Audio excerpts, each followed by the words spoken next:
So lads, Outfit Wars is upon us for yet another run, but not in the way you may remember. Outfit Wars has received a total redesign from the ground up, new map, new features, and a whole new design for the game mode itself. Is it all good? Are there risks? Let's discuss. G'day there once again viewers, your mate Kamikaze78 here, and today we're going to be going over everything you need to know about Outfit Wars in Planetside 2 this time around.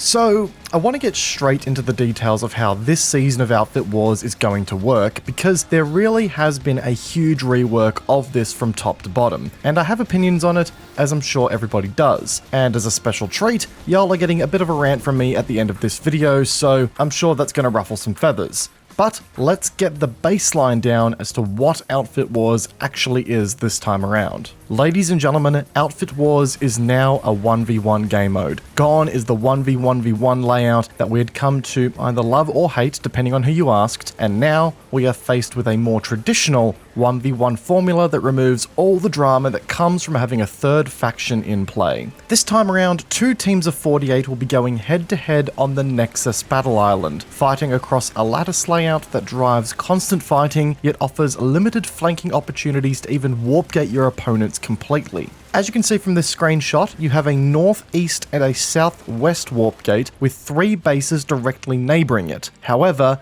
only one of those bases actually serves as a lattice connection to said warp gates. So warp gating your opposition here has to come as a result of a total landslide on all accounts and on all fronts, and requires the attackers to have 2 potential backcaps secured before the final assault can be made. Just something worth highlighting here. Anyways, both teams start with the neighboring territories under their control, with the middle 3 territories being neutral for a power struggle from the get-go. I need to see these base layouts themselves within the territories to work out how good the fighting is going to be here, but I think this lattice design is going to provide some pretty interesting back and forths here during the match. Moving on to some of the rules and restrictions of the space, the biggest one here is that construction is not a factor here. Ants can be used, but the terminal deployment is not active. I know some construction players will feel robbed about this here. If we're being honest, gang, construction in the game right now has very stale combat experiences. A well-constructed base just becomes a speed hump that requires a bunch of tanks to start pelting away at walls for a bit, as automated pain fields and turrets deny infantry access to the base itself. It isn't exciting gameplay to watch, and isn't particularly exciting to cast either. And given the smaller scale of this map, I think construction would have been a bit more of a nuisance instead of a feature here. So it's painful for some, I'm sure, but I think it was the right decision in the long run. Additionally, Colossus tanks and bastions aren't able to be used on Nexus, but all other war assets are fair game. Nanite boosts are also not applied while on Nexus, meaning that you can't pay to win your way to more force multipliers in a match, which is a great balancing step in my opinion, and something that I'm glad wasn't overlooked in the development stages. As per usual, there will be a 20-minute preparation phase before the start of a match, followed by a 45-minute game phase where no other players can enter the arena. Whoever you have then, you are stuck with. The team controlling the most amount of territory at the end of the alert, or the team who can connect their warp gate to the opposing team's warp gate, will win the match. Outfits will be ranked accordingly in the ladder as a result of their match outcomes. In addition to that, there is a system also in play here where a pool of 500 points is up for grabs during a match. Every minute, 2 points are handed out to an outfit for every base they own. In the case of a dominating warp gate victory, the remaining pool of points are given straight to the victorious outfit. This system is, at the end of the day, designed to act as a tiebreaker if 2 teams come against each other in the playoffs or in the ranking stages of Outfit Wars, and they feature the exact same victory record by comparison to the outfit they're going to be versing. At the end of the day, this system aims to incentivize aggressive play, where scoring a decisive victory will put you in a stronger position in the ladder in case you come up against, a tiebreaker. Skill levels will quickly be segmented as the tournament goes on for some theoretically closer matches as well in the skill department. Oh, and 2 more things. NS operatives can now participate on their home faction as well, and you can now verse another outfit who operates on the same faction as you do. My NC brethren are absolutely jumping for joy right now, as they are basically being encouraged to team kill each other now. It's not even funny. This is just endorsed war crimes now. Anyway, in order to avoid confusion on the field, every match will have an outfit play on the red team or the blue team, regardless of faction. All abilities, tracer fire, and HUD elements will follow suit, so as a result, identification of hostile players, regardless of whether you're versing the same faction or not, will be a little easier than some may have feared. I still feel like potentially forcing a red or blue camo on,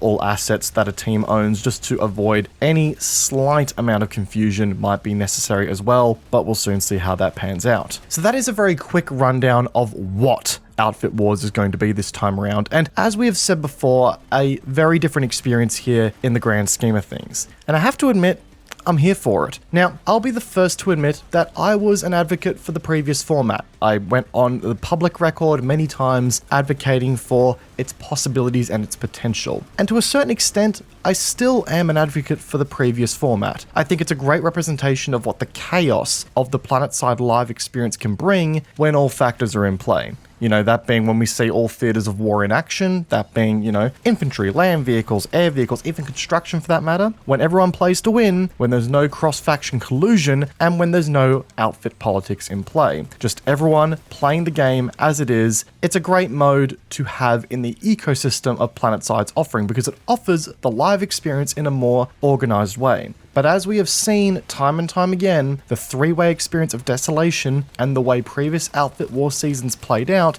it is just far too prone to dumb stuff happening over and over again. While watching an outfit come back from the jaws of defeat was a spectacle, and it happened a couple of times in very legit ways in the previous seasons, there was also room for kingmaking, which in turn made the whole mode just that little bit less competitive. And given the tournament style system the developers have opted to stick with, this is very clearly meant to be a competitive endeavor. Now, that's not to say that Desolation can't make a return in due time. I think it would make for a great place for exhibition matches or more casual show-offs between outfits. If the developers can get the back end working for this sort of thing, maybe it could be a place where outfits can organize scrims between each other on a more classic Planetside formula on their own whim. Once again, I kind of wish that the three-way formula could work, but I think returning to a more classic 1v1 formula is the better way to go for the tournament structure the developers are aiming for. It's why Server Smash, Lane Smash, IVI, everything was always fought on a 1v1 field, because it works. I also respect the attempts to make the 1v1v1 modes work as well. It just wasn't meant to be. Generally speaking, I think the layout of this season is going to be a very entertaining season to watch if all goes well. A lot of the core combined arms elements that make Planetside what it is are still active here. I'm going to be endeavoring to cast as many of the matches that I can for the US regions, and maybe a couple here and there for the EU and Soltech matches if it doesn't screw with my sleep schedule too much, but I won't promise anything on that front. I've got some pretty big plans on the way for the production quality of these streams with the help of some amazing members in the community, so I'm hoping that this year's coverage will be next level from me personally.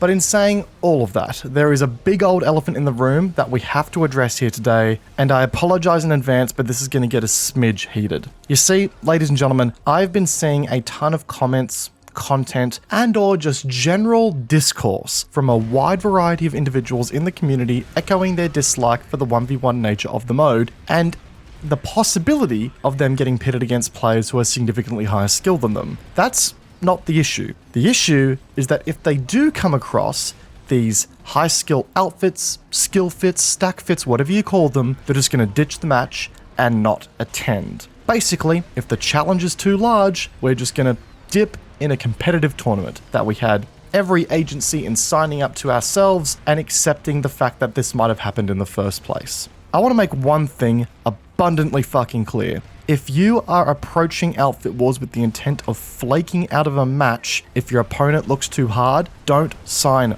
up.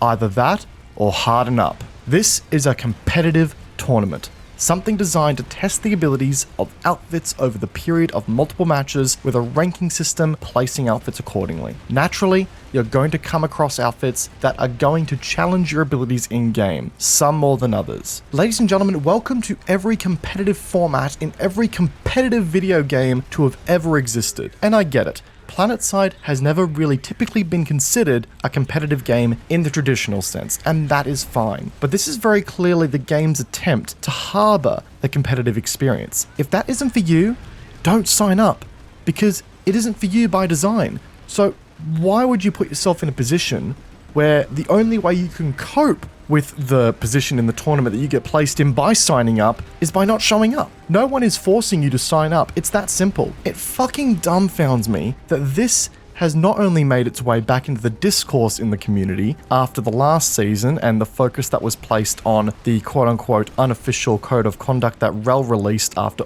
all the drama from last season, but it also completely floors me that this approach, this intention, is so widespread. It's such an incredibly disrespectful approach to take to your opponents who are probably looking forward to getting the most out of the mode for the season, to the casters who have shown up and who I can tell you right now are putting in a ton of work to make this Outfit Wars the best viewer experience yet, to the developers who are taking the time to bring this event to the game and working on it to make it the best it can be, and to the outfits who would have preferred to be in your place in the first place instead. It reeks of disrespect, entitlement, and is a selfish, arrogant approach. You aren't signing up for a single match. You are signing up to complete a tournament. Quit pretending otherwise, take a sip of concrete, and harden up a little bit. As I said before, if you aren't willing to put in the same effort that these highly skilled players have to get better at the game for these exact scenarios, but your ego also can't take a hit from a fair, balanced loss, this mode isn't for you. It never was. And if you prefer the previous format